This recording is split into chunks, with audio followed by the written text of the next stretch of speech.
Ready to go. Good morning, everyone. Thanks for joining us again for the Town of Westford's Municipal Vulnerability Preparedness Workshop.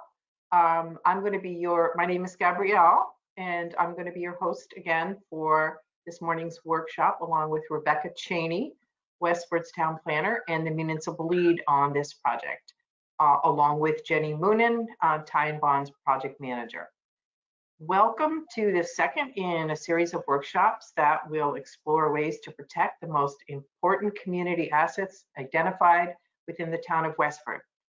As we proceed through this workshop process, we'll be engaging you folks to help us come up with ideas and strategies to address community vulnerabilities in order to create a more resilient future for Westford. For those of you who joined last week, the format is going to be very much the same. There's going to be a few repeat slides, so bear with us. This is for the benefit of those who are new to the workshops. And the discussion period is going to be on a new topic, focusing on the built environment and infrastructure within Westford. So as you know, before the COVID-19 pandemic, this would have been an all-day in-person workshop, and we really do appreciate your patience and understanding as we use this alternative virtual workshop format. If you've had a chance to review some of the materials on the town website, we appreciate it. And if you have participated in the survey, thank you. So far, we have 16 responses. If you haven't, please do go online anytime and add your thoughts. The survey is very important for completing the workshop.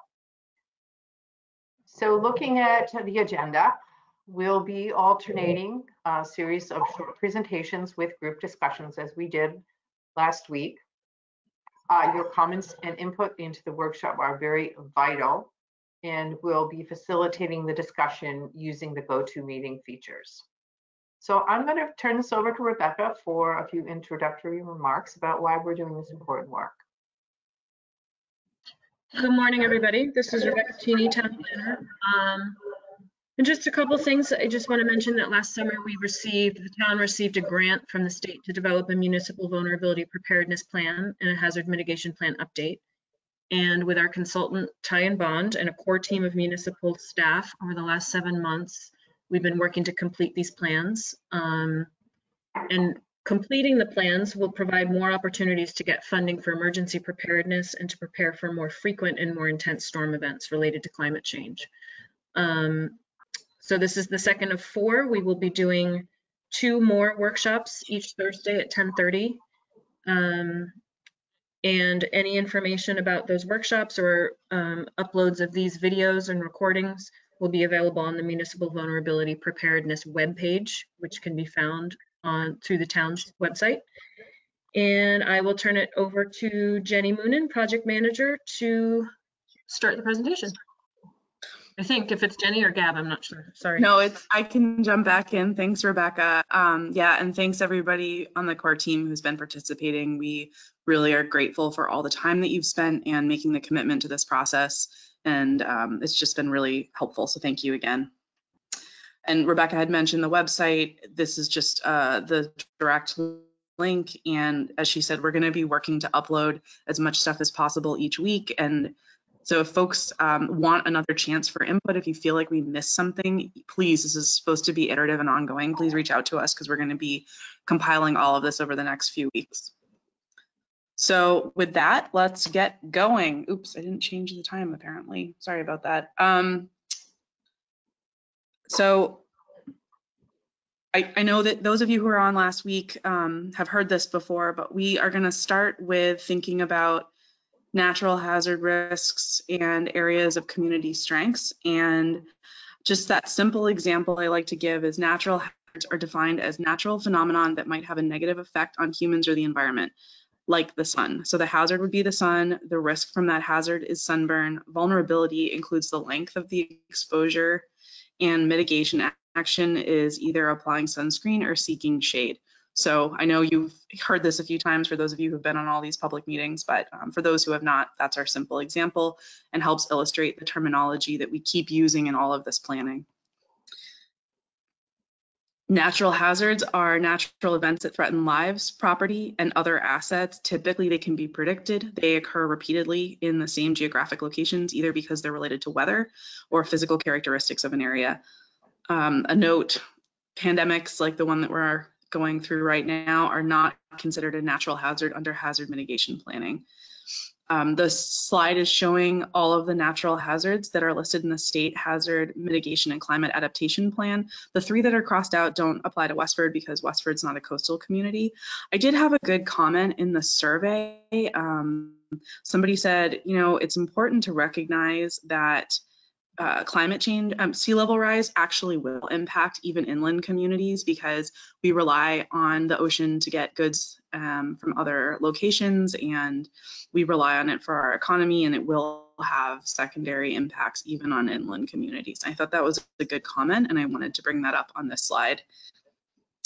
Just a note, there is a bunch of information if you want to dig deeper into information about the hazards, like the frequency, the duration, extent. The town's website has links to all of this backup information, and that would include the regional hazard mitigation plan from 2015 that was prepared by NIMCOG, and that covers Westford as well as other communities in the area. The Massachusetts climate change projections done by the Northeast Climate Center, and also the statewide hazard mitigation plan. So if you want to do some digging, feel free to read. We, in the survey, asked folks to help us understand how frequently you remember each natural hazard that I talked about on the previous slide occurring in Westford. And we are updating this each week, and what's interesting as these have stayed the same since the first workshop. So this slide is showing in the past and in recent years what people remember as being the most frequently occurring types of natural hazards. The future hazards also haven't changed. We have about double the responses since last week, and we had asked you to help us understand how concerned you are about experiencing hazards in the future, and the list on this slide shows those hazards that folks are concerned about in the future.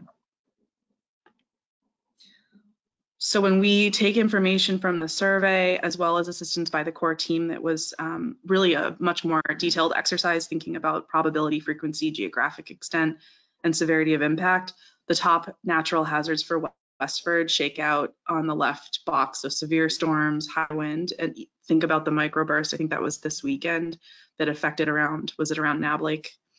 And then when you couple that with climate change, there's certainly amplified risk to Westford. The survey also asked everyone to weigh in on how concerned you are about climate change impacting Westford in the future and exacerbating all of the natural hazards. And now that we have more responses, the range was bigger. So only about half of people were very concerned. And then the rest of the results were sort of mixed about concern about climate change. But another point made in the survey too is that we are currently getting impacted by climate change, including more frequent storms and severe weather. And I thought that was good to point out that we're already seeing, you know, changes in weather patterns, and those are going to have impacts on local and regional infrastructure, thinking about water treatment and distribution, facilities located in floodplains. In Westford, thinking about, you know, bridges and critical roadway crossings that are absolutely important for emergency access to parts of town. Thinking about elderly populations and having impacts on them due to increased numbers of hot days, so needing cooling centers, or in the winter possibly warming centers due to power outages. And this certainly, you know, storms affect our natural environment with increased temperature and stormwater runoff, more pollutants running into water bodies faster due to heavier storm events. And all of these are certainly affecting the economy, which we'll be talking about next week. So, brief overview on community assets. Natural hazards impact all parts of Westford. As we've said, today we're focusing on infrastructure. FEMA defines a community asset as anything that's important to the character and function of a community, and they typically look at them in 4 categories. So today we are focusing on the built environment, and this slide shows the list of, bear with me, I'm doing my notes from my phone. The built environment tends to be kind of the largest category. It includes existing structures, infrastructure, so transportation and utilities, critical facilities important for disaster response and evacuation, such as fire, police, and medical. So with that, we are going to move on to the discussion. And for those of you who were here last week, you recall we're going to be filling out a matrix. We did actually, I think Rebecca did provide this week's matrix in advance so that folks had a chance to look at it. So we're going to spend about 10 minutes just confirm the list of assets in Westford that we want to be thinking about mitigation actions for, and talk about the strengths and vulnerabilities. And then we'll move on to the remainder of the discussion.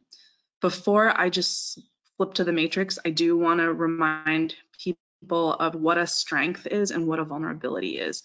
So a strength might be a place where a road was elevated or a bridge was reinforced to maintain passability for emergency response.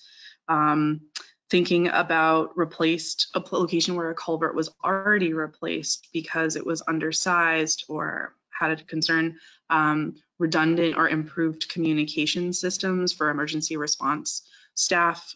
Those are strengths. So even though those are things that maybe don't need a lot more work, they have been done, and it's important to recognize them in all this planning. And then we also think more about vulnerabilities, so places where improvements do need to be made. This might be roadway crossings, thinking about drinking water infrastructure and providing emergency backups, thinking of communication towers, which is one that came up at the first workshop. So with that, we're going to flip over to the matrix, and bear with me one second. I just got to click on the show. Here we go. Okay. So I'm going to make this hopefully readable to everybody. For those of you who are viewing this, let us know if you can't see it. So this is the community resilience building risk matrix. This is what has to get filled out as part of this process. And on the left column are the types of infrastructure that people provided input on from the survey. So the list includes bridges, the electric grid and national grid, culverts, roads, power line, dams, schools, the police central station, fire department, highway department. Somebody had added public works, and I didn't know if we needed to expand the list of facilities, town hall, gas stations, and cell towers and antennas. And there were some specific locations listed. And we also took a stab at including a little bit of information on strengths and vulnerabilities to try to make this portion of the session go a little more quickly. So with that, Rebecca, you're gonna sort of moderate the chat and discussion. Is that right? Yes, yep. Great, and I'm gonna type as people go, and Gab's gonna help with facilitating questions. So the first thing we're gonna start with is the list in the first column, which is, do you agree with any of these? Do we have to add any that you didn't have a chance to provide in the survey? Rebecca, it's Carol. Hi, Carol. I noted when Jenny was giving this overview, she mentioned water infrastructure, and I don't really see anything about our water treatment facilities or wellhead stations. Okay. I think that's a great.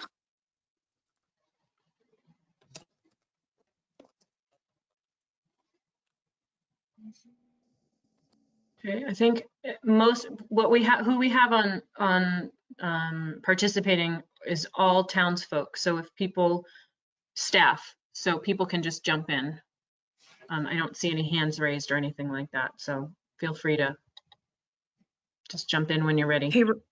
Hey, Rebecca, it looks like some people came in as committees and some people came in as staff. So I see Matt Salem and Chip as attendees, and then Carol, Henry, Jeremy, Paul's as staff. So I don't know if that works with the muting or if you just let them. I think everyone can unmute themselves as they choose. I've unmuted the attendees, so everyone is free to speak when they feel moved to do so. Hi, Jen. This is Chip. Can you hear me? Yes, thanks, Yep. Chip. Yeah, no, yesterday when I signed in, it did the same thing. It brought me up as an attendee and not a, but yeah, I don't see any of the water department infrastructure. May want to talk to Steve about adding his infrastructure there. Yeah, I just added it to the matrix, Chip, so hopefully you guys can see that I'm editing this as we go. And hopefully the scale is big enough. I don't know if it's not zoomed. I'm gonna try No, to I can zoom in see a little it. bit. You can see it. No, I can see it, but it doesn't. It doesn't go into detail his separate location. Sure, and I have information from Steve from the water system master planning and stuff, so since he can't make it, we can fill that in with strengths and vulnerabilities. We have to be careful too with drinking water infrastructure, how much we put in these reports, because they do get publicly posted, and we need to be sensitive about making sure that we protect, from, attacks and concerns like that. Absolutely. So Jenny, this is Carol again, just to help expand on Highway Department and Westford Public Works, the town manager is looking to have a Public Works department created.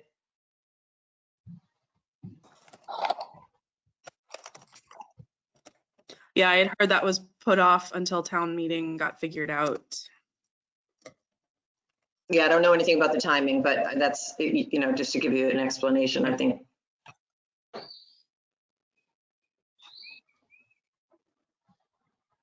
Also, wouldn't That be would bad actually, to add secondary salt shed at 30 Beacon Street.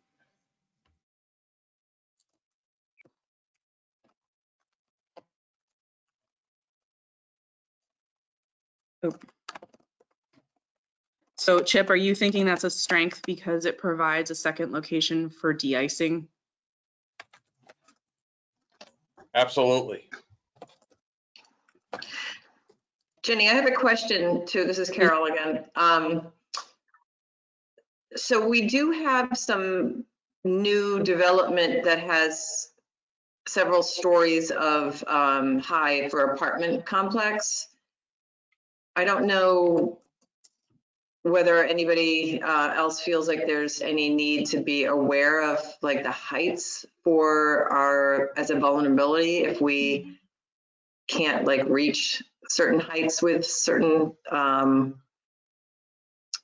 fire, apparatus, or because of the heights, if there's any issues. Anyway, I'm just throwing that out there. I don't know. That's an interesting comment. Yeah, no, I mean, our zoning covers that, Carol. We don't allow structures to be built that exceed the tower capacity. We have a 35-foot restriction on that already. Okay. We just can't have 3 of them go up at the same time.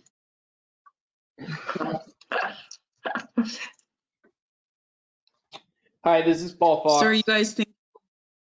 I was Hi, just going to Paul. add one. I think that the Information Technology Center building deserves Oh, to good one. be more as a vulnerability than anything.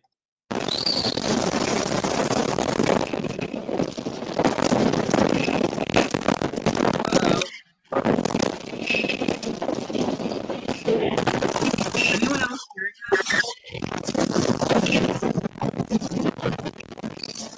Someone outside? Something? There we go. Jenny, are you there? Yeah, yes, I'm here. Okay.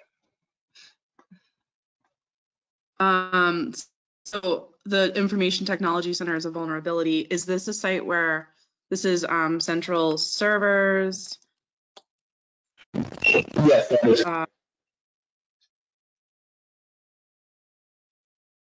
Email, does this hold backup like town documents? Yes, it's the central hub for all things internet provides all the fiber is ultimately run through there. There is some redundancies, but ultimately if that building were to get wiped out or whatever it be, there would definitely be some things that we're trying to plan and prevent against. We're trying to create some redundancies right now because there are the vulnerabilities that exist.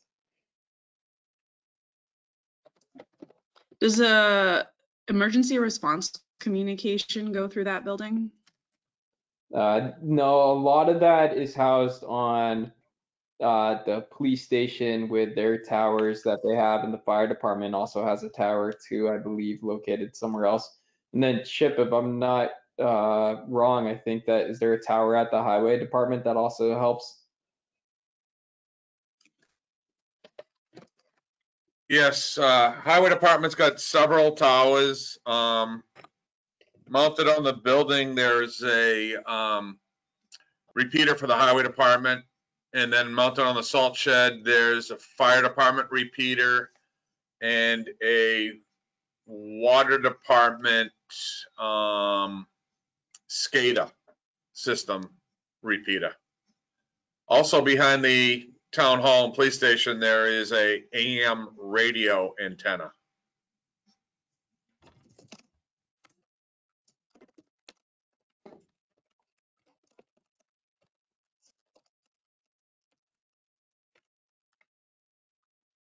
Okay, I think that's good to list that as a separate item.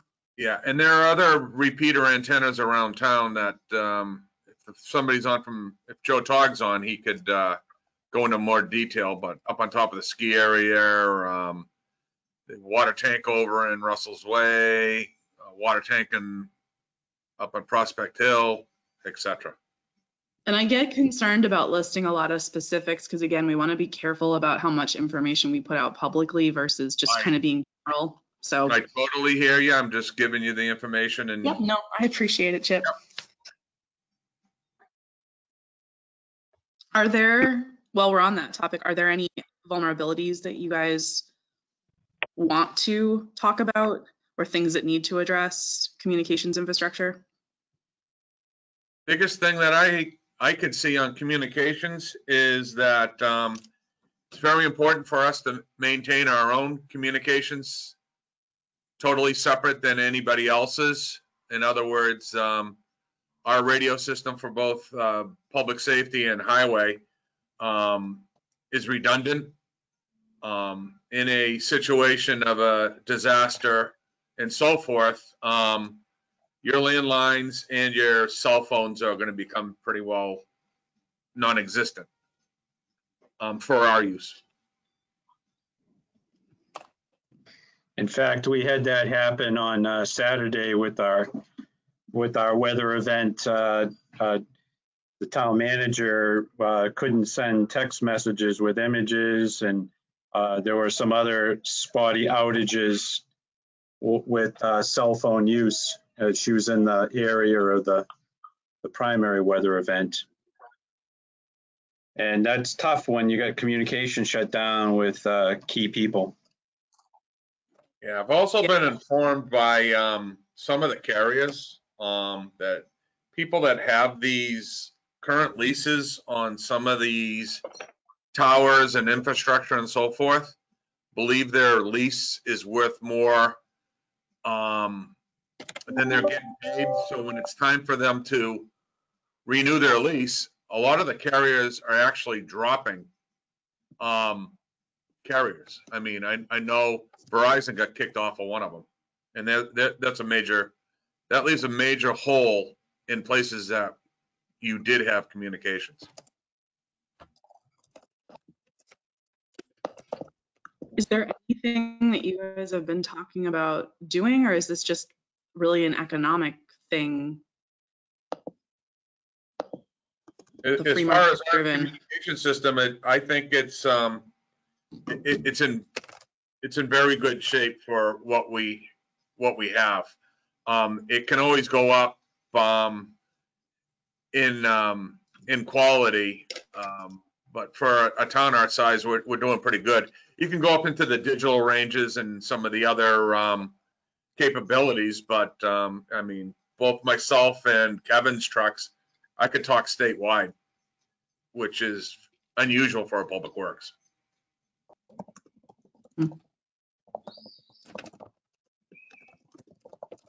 Okay, trying to capture all this. Okay, well, back to my question. So on the list of assets as well as ownership, strengths, and vulnerabilities, I guess, could we hear a little bit more about any ones you want to add, or fine tuning locations, adding locations, or disagreeing or agreeing with my sort of our notes about strengths and vulnerabilities?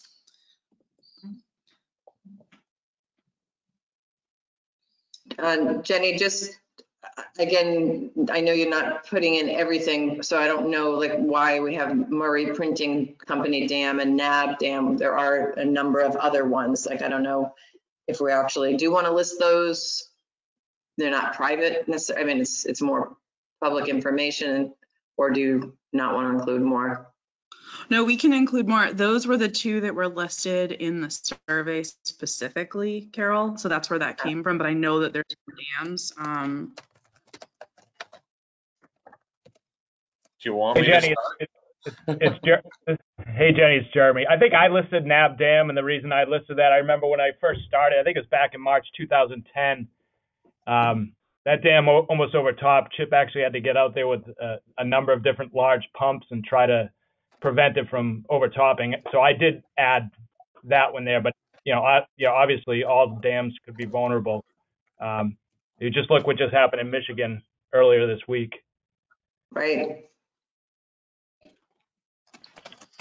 Do you want a list of dams? I don't need the list. I have the list from all the other work we've done, so we don't have to spend time on that. And you have a more expanded list of bridges too, correct? Correct, I do. So these were the bridges that were specifically listed in the survey response, but I have the full list of bridges from the culvert project that we're doing.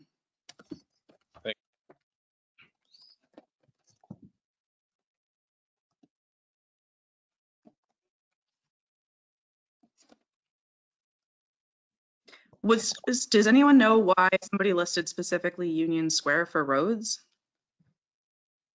Where is that? That doesn't right. Nope. Hold on. This is the problem. I took the survey. I'm gonna delete this. Just deleting this. This is, never mind, ignore that. Yeah, it sounds like Somerville type stuff going on. It is Somerville. Yeah. I'm sorry. And that's going to be another issue with rising tides and all that climate change. All those people from Somerville are going to want to move out here to Westford. Yeah, that's where I'm moving. I don't want to live in the city anymore. Yeah. We're gonna build a wall. So Jenny, some of that, I guess, the vulnerabilities with culverts, dams, maybe even roads. If they fail, there's environmental impacts, but also the potential for property damage. That's a good. So I guess more culverts and dams and roads, I guess. But Jenny, I have another question, sort of comment. I don't know if it's something to add or not. This is Carol. I have had, certainly during the drought years, more inquiry and concerns from people about wildfires, and we don't really have areas of concern in here of that. I just throw that out as, does anybody else feel like that's something we should be recognizing a little more? Carol, I think that's a good add. So wildfires would be, Gab, jump in and help me out with this one, because I think of wildfires as like a secondary impact from temperatures and drought, but it would have the ability to, it would affect potentially multiple assets depending on the locations and public and private property. Right, and I didn't know if there's any particular area in town that any of our panelists would think is more vulnerable as being prone to that kind of condition. I can't think of one in particular, but just thought I'd throw it out. I wonder if when we do our discussion on natural resources, if including wildfires there would be appropriate. We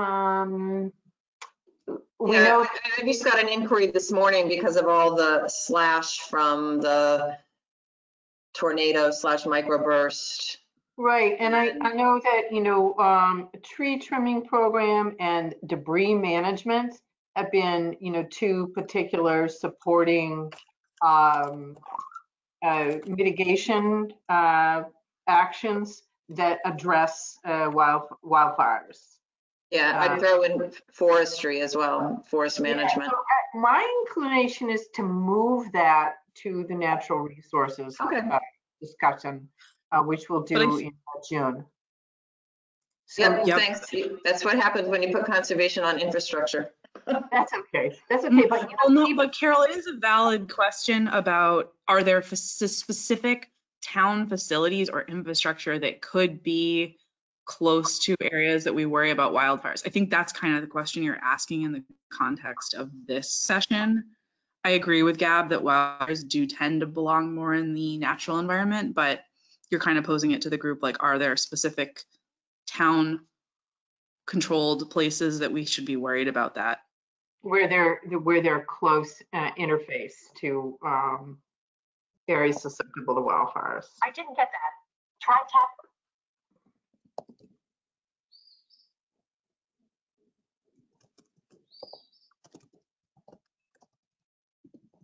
Anyone?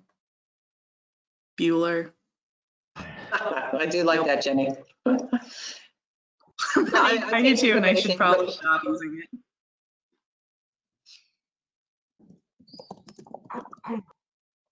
Okay, well, we'll put a pin in that, Carol, and bring it back up at the natural resources. Sounds good. Jenny, do we have a natural gas system infrastructure on this list? And is it appropriate to add it?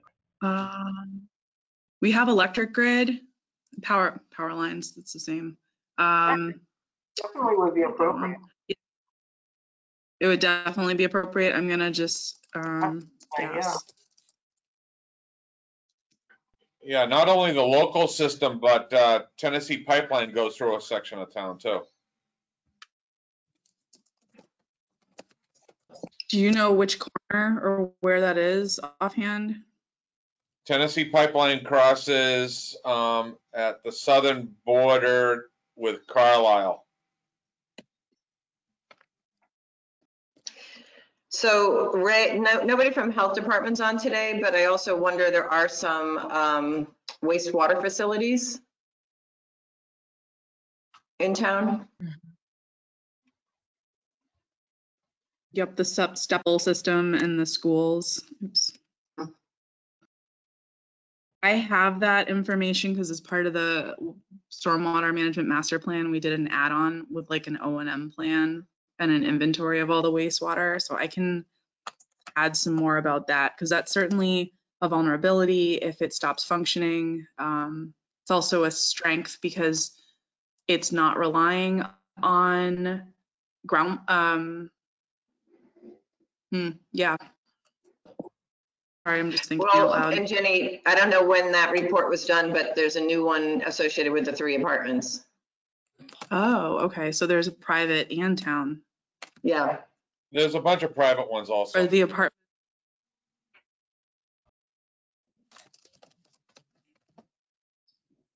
There's a bootload of private ones in town. Hotel, Thanks, Chad. you know.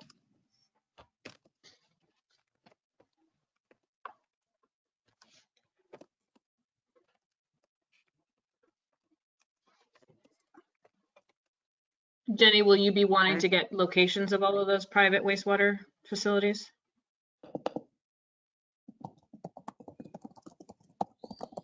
Gab, what do you think about that? Because we have the stuff. I think if there is one of them that rises to the surface because there's a particular issue, that's something. But Okay. you know, we're going to be looking for mitigation actions focusing on improving resilience of these infrastructural assets. So we can, if one particular project comes to mind, we'll highlight that. If it's more general, we're going to keep them in buckets because we've got to, end up sorting everything, prioritizing everything. And if we get the, 1,000 projects, it's going to be. Yeah, right. That makes sense. Jenny, do you have railroads on here? I do not have railroads on here.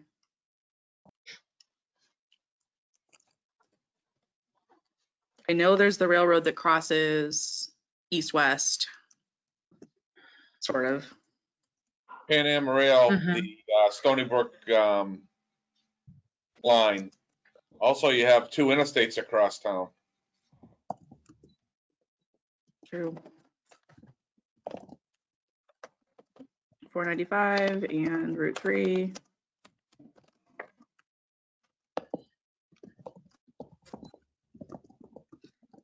Does the railroad,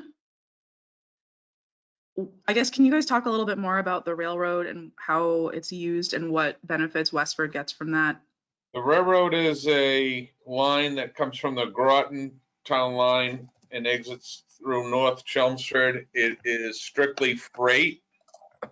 I've been told it's one of the heaviest traveled freight routes in New England. Anything that's going to the north, New Hampshire and Maine uses that line. It's owned by Pan Am Rail, and the section that goes through Westford is called the Stony Brook line. Okay. There are also, so that's a vulnerable. there are also Westford. There's also a siding that is used in Westford considerably for switching cars out. Yeah, so I think of that, Jenny, is strength is, transportation of goods. And I think of vulnerability is derailments and And spills too. Right. It follows the Stony Brook, which is your lowest point in town and your main aquifer. Yeah. So its location close to the river makes it extremely I said the river is vulnerable to potential spill from derailment. Yep. Another side benefit of the railroad is that every once in a while they try to arrest our town manager and put her in jail. Paul, this is being recorded. Yeah, I know, but it's the truth. They went down there and tried to arrest her because she complained about derailments and spills, and they sicked the police on her. Oh my gosh.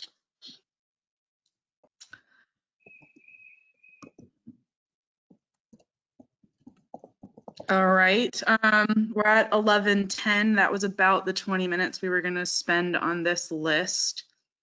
We can always add more. I guess the question is, since everyone on this is associated with the town, do you guys feel like you want me to just go back and quickly review the mitigation actions piece? I don't know how many came last week, or if I'm kind of thinking people might be new. Rebecca, what do you think?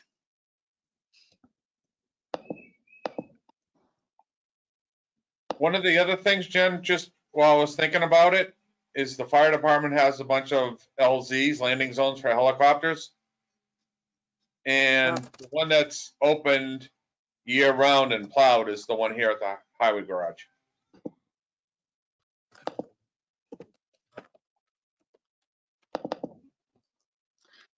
Yep, that's a good one. So that's a strength for emergency response. Yeah, and the state police uses it also.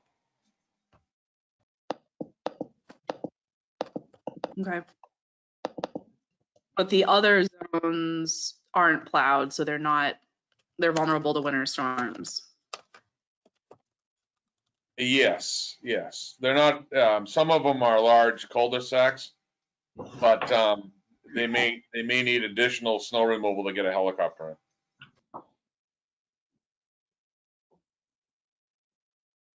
Also a number Okay, of good one, Chip. athletic fields and so forth. Again, the one that's open year round would be this one. Okay. Great. Jenny, All right. Well, Jenny, can I make a suggestion? yes. I would say that you talked about going back to the slideshow about mitigation actions, just to save your switching around. I think if you just want to kind of cover the types of projects, just to put it in everyone's mind, you know, to have people kind of be focusing in a little bit on the specific types of mitigation projects. Just maybe just review that rather than going back to the slideshow. Yeah, that sounds great, Gab. So for those of you who joined last week, you saw these slides, and for those of you who are new, I'm just going to go over. So the next portion of this discussion is supposed to be the portion where we come up with specific actions that the town could take to mitigate the impacts of all those natural hazards on these specific resources and assets. And this is where we want to be thinking about projects that could become eligible for funding, either through various different programs, not just MVP. So there's 6 categories of mitigation actions, right? So we have prevention, property protection, public education and awareness, natural resources and green infrastructure, so like nature-based solutions, structural projects, and emergency services protection. So I'm going to just give a few quick examples and just mention some of the stuff that came in the survey, and we'll go back to working on the spreadsheet. So prevention, these are typically things like planning work, capital improvement plans, changes to local code. Somebody did comment in the survey, they were concerned about development patterns and zoning and would like to understand how to change the code to reduce impervious and parking requirements for specific developments, improve planting requirements that are more resilient to and tolerant of drought, and thinking about open space residential bylaws, walkability in the development and village centers, and thinking about townwide invasive species. So planning, basically.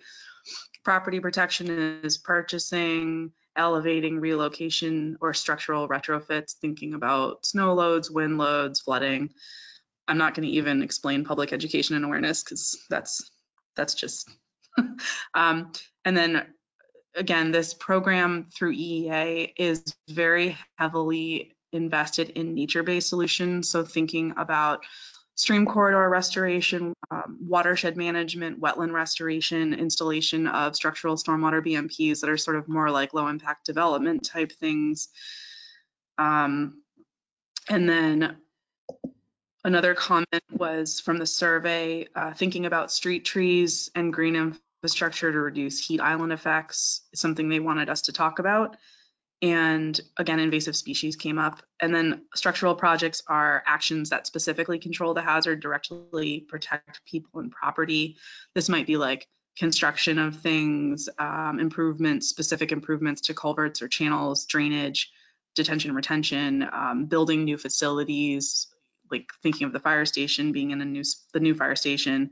And then the last piece is protecting emergency services response. So warning systems, critical emergency services facilities, and the infrastructure. So we'll go back now to the matrix being live, and hopefully you guys have some ideas of projects that you want on these lists.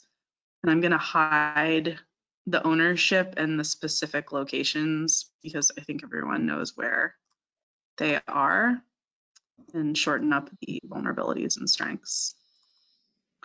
So with that, I guess let's start filling in some of the actions that are on your minds that can be taken to address these hazards. And I think I'd say pick 1 or 2 to start with that rise to the top from your perspective, and we'll kind of go from there. So, and I can scroll up and down as needed. Let me know.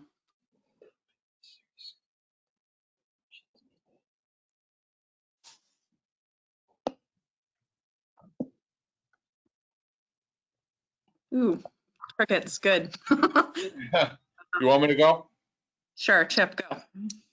I think bridges, I think it's assessment of the DOT inspections and implementation of capital projects associated with maintenance and repair of structures. That was for bridges and culverts. That would be for both. Yeah, that would be good. Okay. National Grid, I think continuing their hazardous tree mitigation along with their trimming programs. Can I add to that, Chip? I think I don't know exactly if it's part of the planning, but also replanting with native species, that are more vulnerable, tolerant for potentially the drought conditions or storm conditions. Yes, I was also going to add that, and replanting in the proper locations. Unfortunately, there are the right and the wrong places to plant trees. So they minimize the effect it has on tree canopy and the conflict of the power lines. Okay, so strategic. So yeah, strategic vegetation planting program.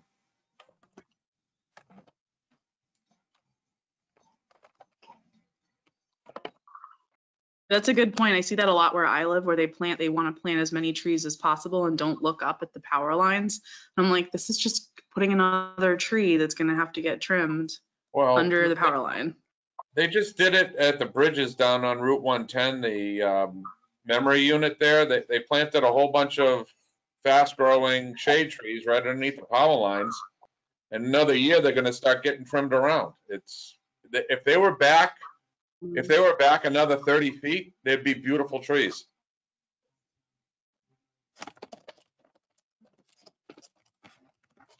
Okay.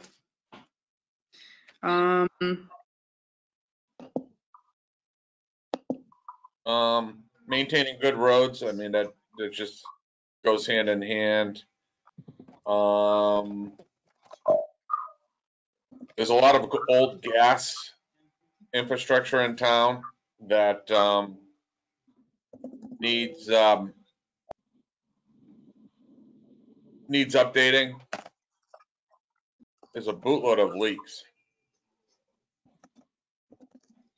Does that get coordinated when you guys are doing roadway and water and Sometimes. But biggest thing I've found is that, you may have a road that needs to be resurfaced in the next 2 years, and they've got it in a 10-year program. So it's ridiculous. Today's pavement, it's going to last 10 or 15 years. You might as well just pave it and let them pave it over. You can't wait as long as their schedules.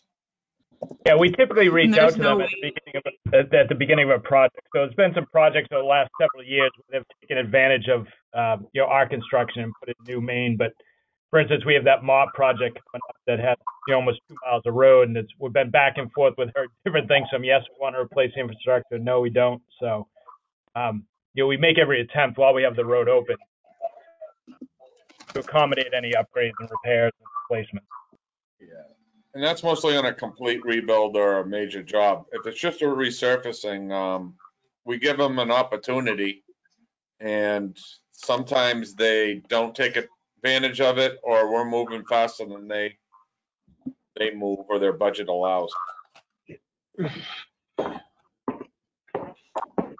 Hey everyone, this is Jeff. I apologize for being late.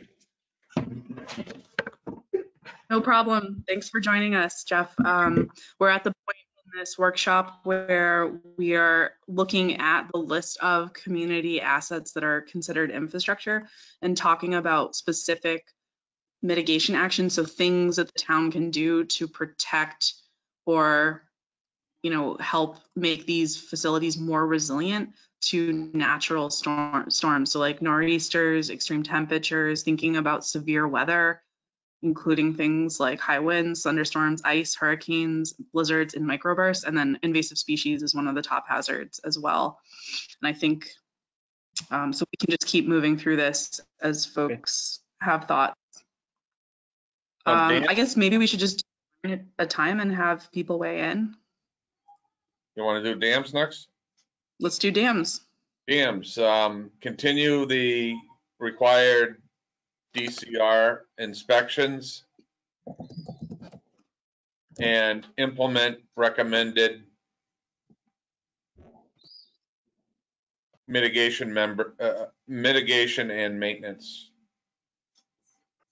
recommendations. Do you guys have any that the town's responsible for that needs serious work? I can't remember. We a couple of years ago we had a dam assessment done by Weston Sampson, so we have a couple of reports that do outline some suggested repairs, remedial work. I mean, there was nothing imminent, but we do have those reports that do outline some deficiencies and things that need to get addressed. It also, I think, talks a little bit about climate change and the increased intensity of storms. And I can share those with you, Jenny, if you like. Jeremy, I think you might already have sent them to me. Okay. I'm pretty sure. And Jeremy, did those look at private dams also, or just the publicly owned dams? No, those are just our 3 publicly owned dams. We did it more, as an assessment, just like we're doing with the culvert program, and so we can determine what we need for capital funding, long-term, mid-term, short-term type of work that would be required. Jenny, I guess I have a question. Go ahead, Rebecca.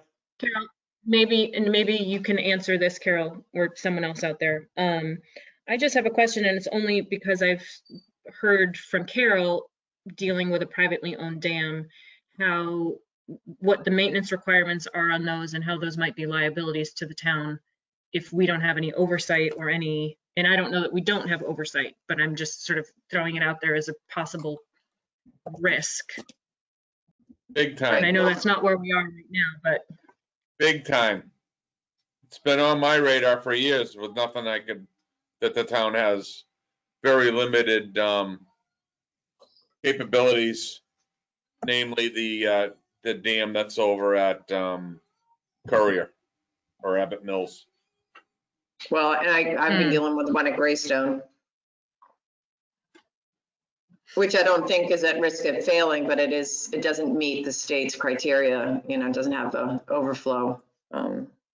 Correct. It has no spillway.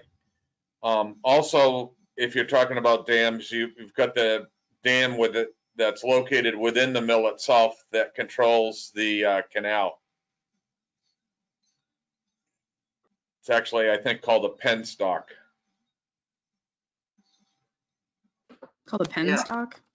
I'm gonna say that wrong. That's in the Abbott Mill complex. That has a direct effect if that fails, and the dam is overwhelmed. I mean, that water is gonna drain the lake and the upstream watershed, which is huge.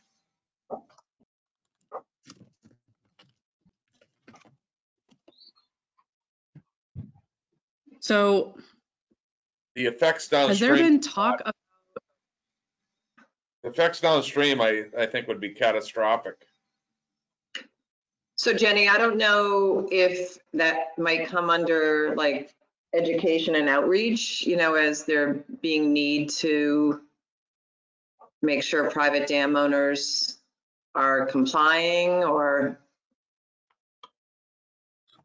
That's what I hear other towns saying. Gab, have you heard anything different with your communities? Like they're basically having, I mean, you guys have, it sounds like quite good communication with specific facilities, but there's not a lot of authority you have locally to make change. Coordination with state agencies might also be part of this.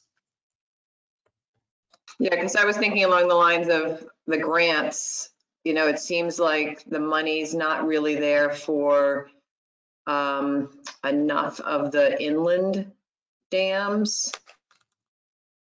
You know, they're kind of, at least from my experience, they focused more on removing dams for fisheries and not necessarily as much for vulnerability issues or climate impacts, you know, that kind of thing. You know, that's a good point. We have a group in-house that does dam work and it does the emergency preparedness plans and emergency response plans. I wonder what they've found for funding. So I'll just follow up on that because that's an interesting question. We also had emergency action plans developed recently for our 3 dams. Oh, good.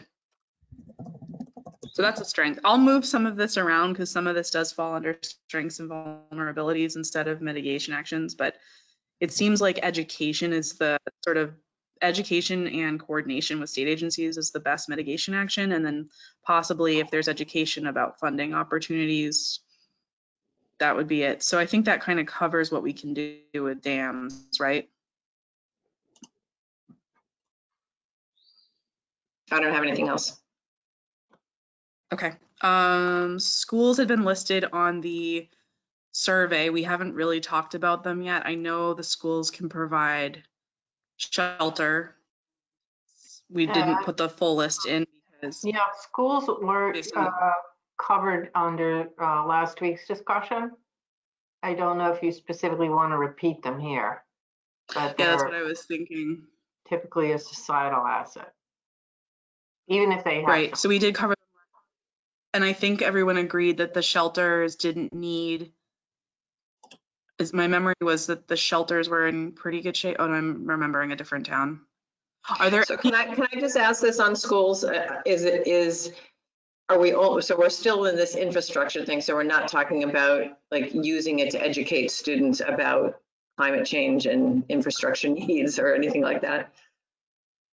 No, that falls more under the first first category that the first workshop that we just had. Okay. Yep.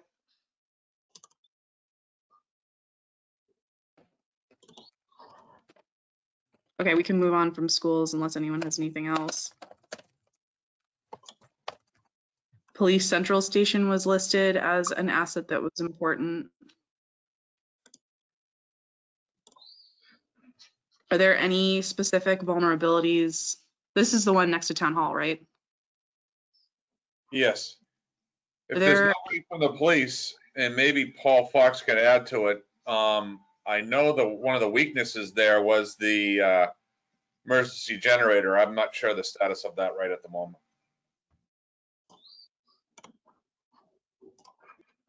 Hey, sorry, I was trying to unmute.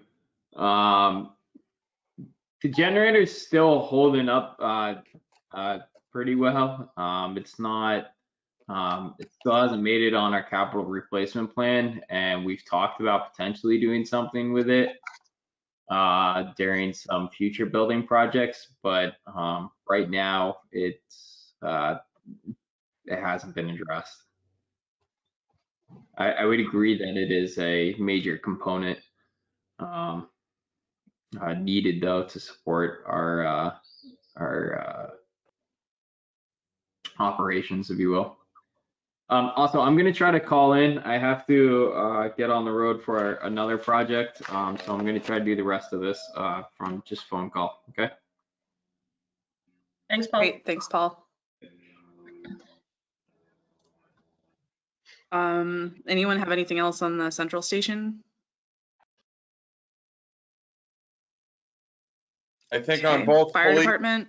I think on both police and fire, you should get a little bit more information on them from their chiefs, and including their opinion of communications assets. Yeah, I was going to say the dispatch center is there.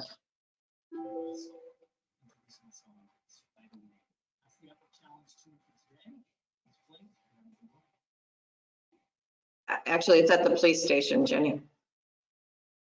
Sorry.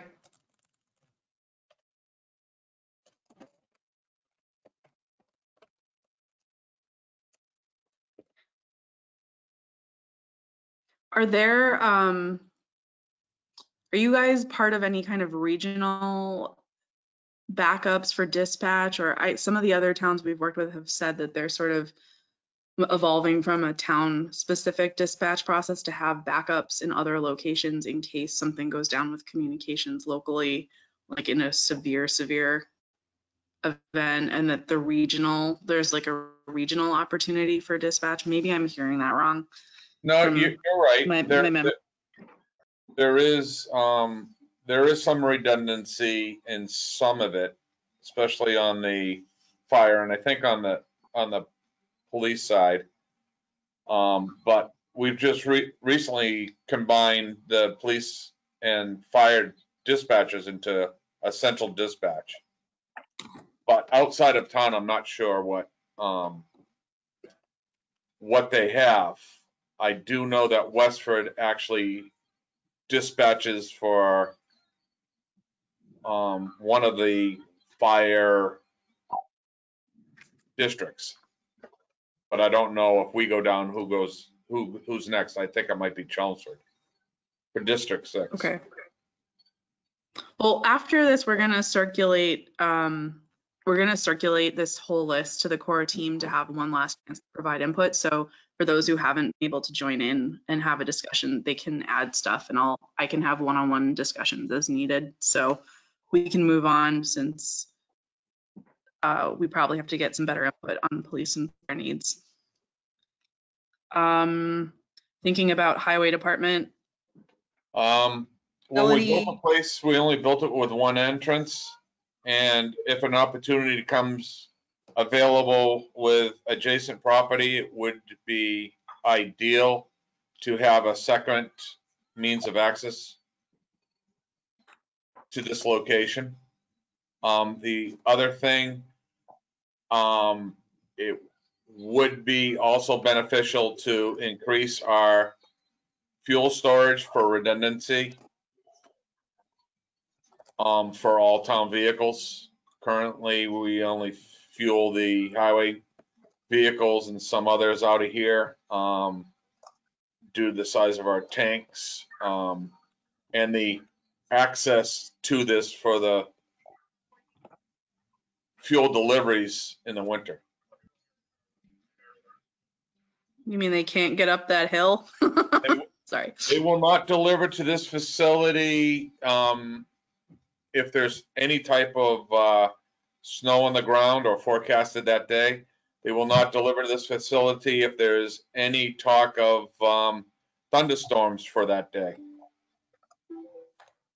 Then the only other thing would be to, the building is coming up on 15 years old. It would not be a bad idea to reevaluate and assess the lightning deterrents located at this facility, because some of them have been compromised in storms. Huh. What was the word after lightning? You said lightning. What are they called? Deterrents, resistors, lightning suppression system. Okay. Lightning depression or suppressions. Yes. Okay, that's good.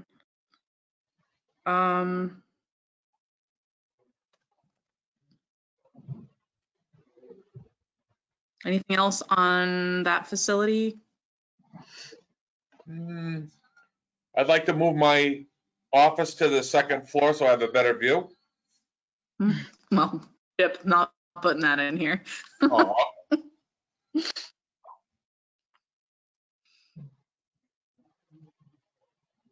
Okay, all right, I'm gonna hide the public works item because that's really just its own thing.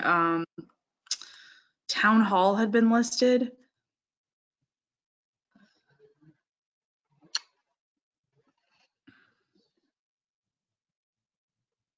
The only thing I mean, Paul Fox would be better on that one, is just making sure, biggest worry I have in that building is the solid flooding and the system that is a sump pump down there, making sure there's a backup system. What's in the town hall basement?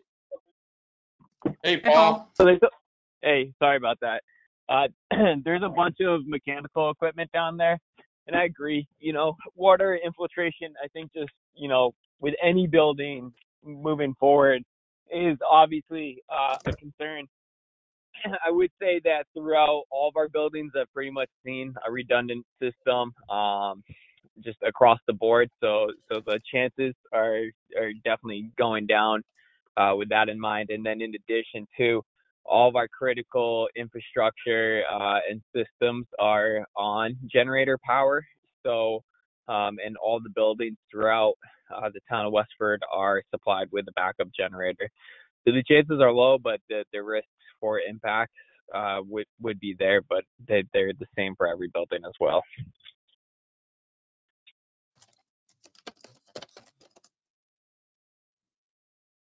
And another thing, Jenny, is that in town hall, we have a lot of paper storage, which is very limited. And it's mostly stored in the basement, some of it in the vault. And it's just, as time goes on, it becomes an increasingly complicated storage issue. So that mitigation for that might be having like a record retention policy and scanning like electronic records and. Right, and we do have redundancy in a lot of it for scanned and paper, but you know, now we do have, I don't know where the policy comes from in terms of retaining the paper records, but there's an overflow. I think we're just running out of the space. Yeah, some of that's the state record retention law. And they don't allow, or I think there's still a question as to whether they've ever changed anything beyond microfiche.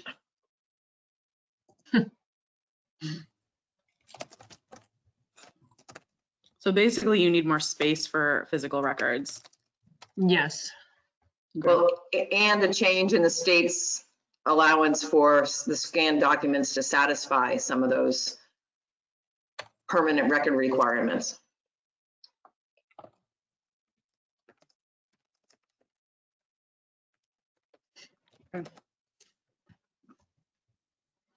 Okay. That's a good comment. Are there places that would make sense to provide more storage for records that? Well, one of the places that's been considered is the new town center building, you know, the to be built. But as far as I know, that's the only potential.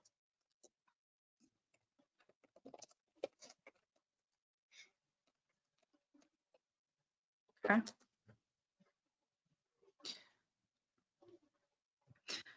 Does town hall get used for, no, never mind. Nope. Okay. Gas stations were listed. I mean, these are private facilities, so there's not a lot the town can do, but it is an important resource during storm events for transportation, response, public safety.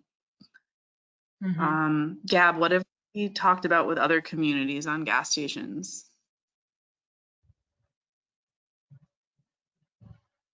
You're muted. I forgot to unmute myself.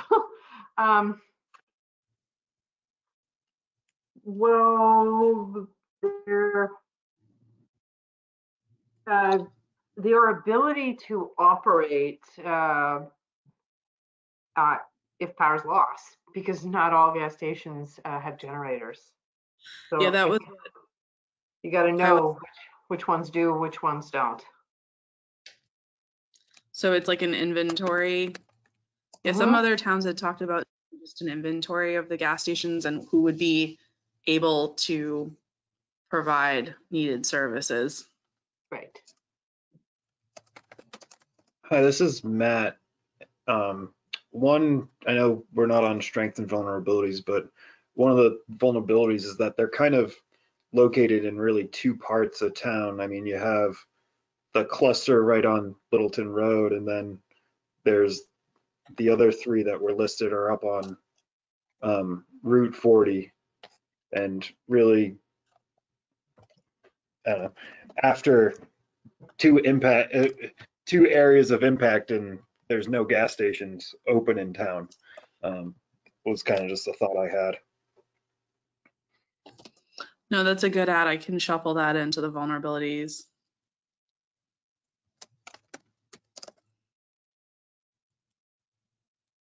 Okay. Let's keep going because we're getting to quarter of here, and I know people need to move on. We're definitely gonna end by noon. So cell towers and antennas, we had talked, Chip, last time about just educating the public about the AM radio system, and you had mentioned making sure, we talked about the leases. I don't know if there's anything else on cell towers and antennas.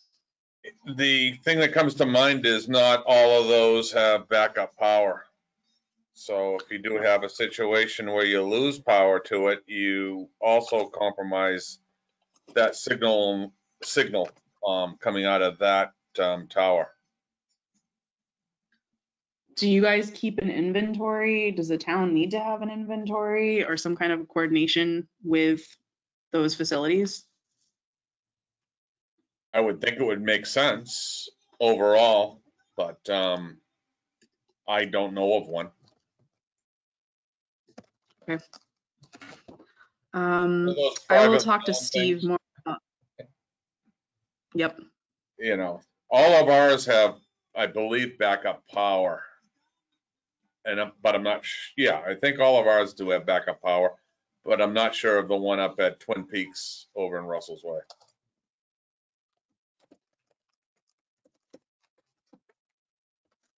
Okay, I'll talk to Steve separately about the drinking water items, so we can skip that unless anyone has something specific.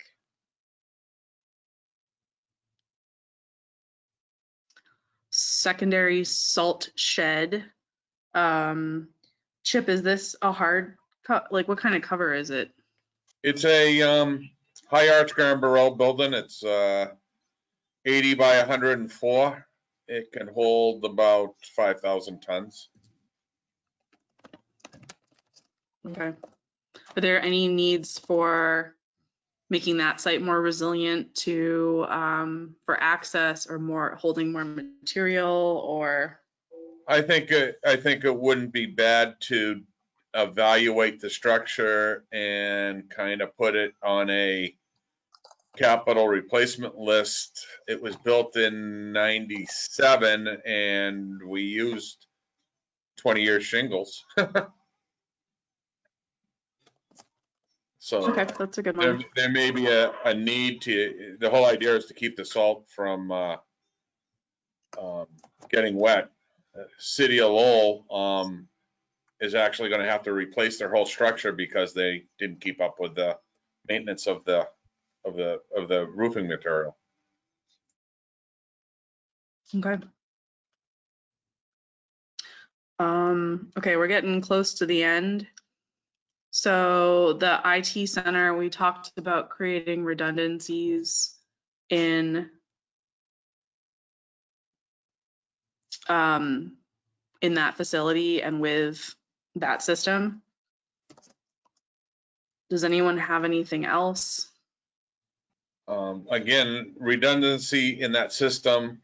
They also have a secondary system up at the highway garage, but townwide they need to make sure that they keep maintaining their UPSs, their power supplies in case something goes down.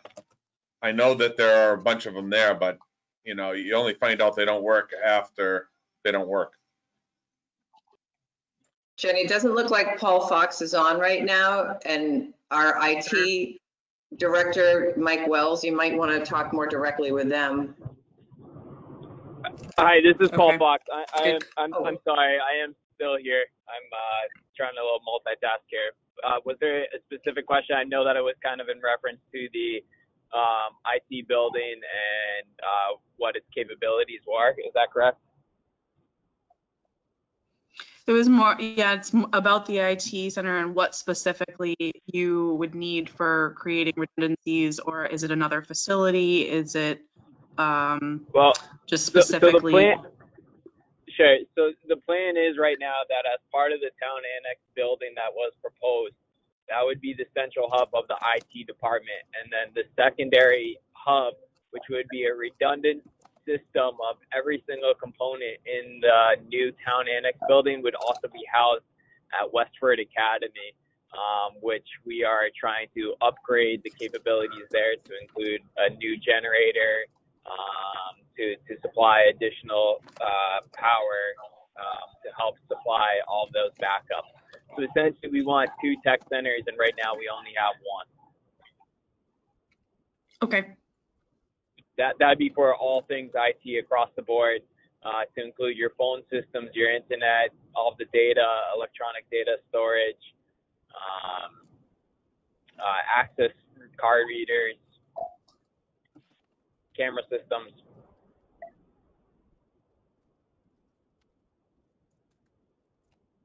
I feel like there's room for a Jurassic Park quote here, but I'm not going to do it to you guys.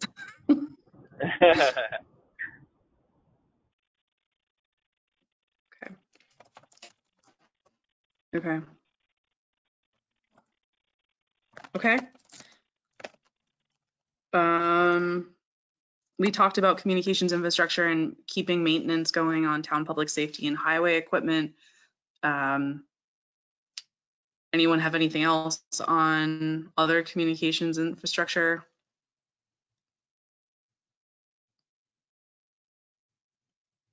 Good, move on. All right, we're down to wastewater facilities, railroad, interstates, and the landing zones, and then we'll wrap up and call it a day. On the town wastewater facilities, I think a strength is that you do have a good O&M plan. I don't know if it's being followed, but just keeping up with maintenance of the town facilities is a mitigation action. I feel like I'm the only one talking. No, that's pretty good, I think. And that would be a question. That'd be a question for Steve. Are they all on SCADA or some sort of monitoring system? I don't think they are. They're pretty. I think some of the Stepple pieces have ways, but I don't think it's in the SCADA. Or some sort of central monitoring system. I think with technology today, it's good to have a handle on all of them. You know? They actually have to be alarmed. So they're alarmed. Yeah. Okay. Okay. Thanks. Railroad. We talked a lot about the railroad being a concern and a liability. Are there emergency response plans that the railroad has that are shared with the town? Does the town have, in the like CEMP, have an emergency response specific to the railroad? I think Joe Togg would be able to answer a lot of those. Jenny, can I go back on a question or a vulnerability question for the gas stations? Yes. Are they all compliant now with underground tanks, do you think, for the most part? That's a good question. I believe so. And Chip, you're not aware of any other underground fuel storage in town that we would be concerned about that's not been upgraded for flooding and ballast and all that kind of stuff? I don't think any of them have been upgraded, but you do have various fuel storages around town. You also have 2 locations where home heat and oil, you have 2 locations where there are bulk tanks for home heat and oil, diesel, etc. These are private facilities. Correct. And those would be above ground, Chip? They're they- above ground. Okay. Does the town get involved with those facilities in confirming they have emergency response plans or confirming they're completing the required inspections?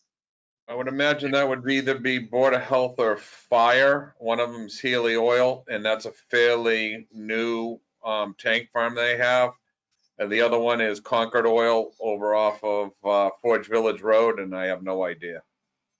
So they both need hazardous material storage permits with us, and they both get one every year. And they do have to have emergency plans in place. Okay. So not much to do there then. As far as mitigation, that's pretty much covering it. Yeah, we've Okay. got a fairly extensive hazardous material storage permit application. And they've any place that has materials in town, they've got to follow that plan.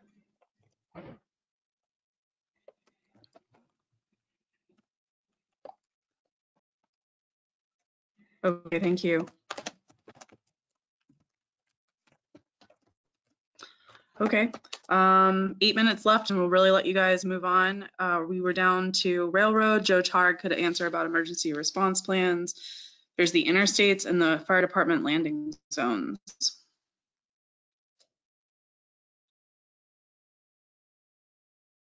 I think on the interstates, MassDOT has their own response plans.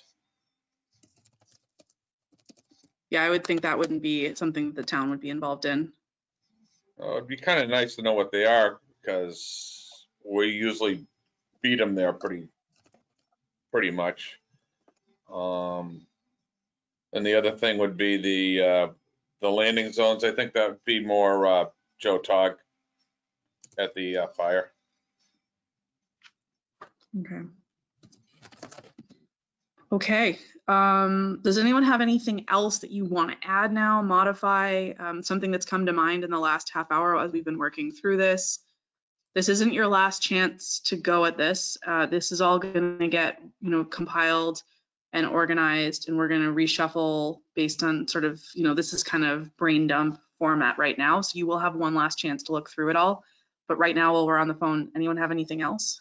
I was kind of thinking on, if you go back to the power lines or Mass Electric distribution system, you also have the high tension wires across town, which is totally a different system, department, and everything else within National Grid. Okay.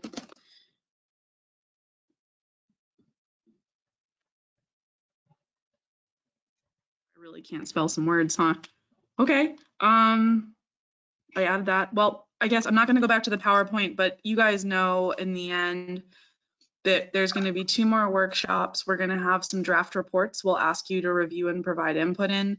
There'll be a listening session sometime in June, and Rebecca and I are going to talk about that right after this meeting.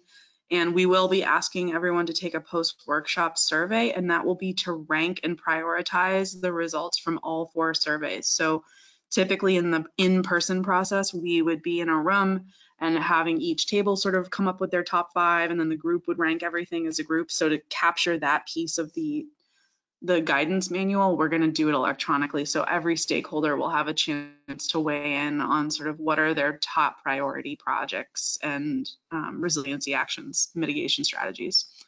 So that's the end as far as I'm concerned. Does anyone else have any questions, concerns, anything you want to voice? We have the economic discussion next week at 10:30 to noon.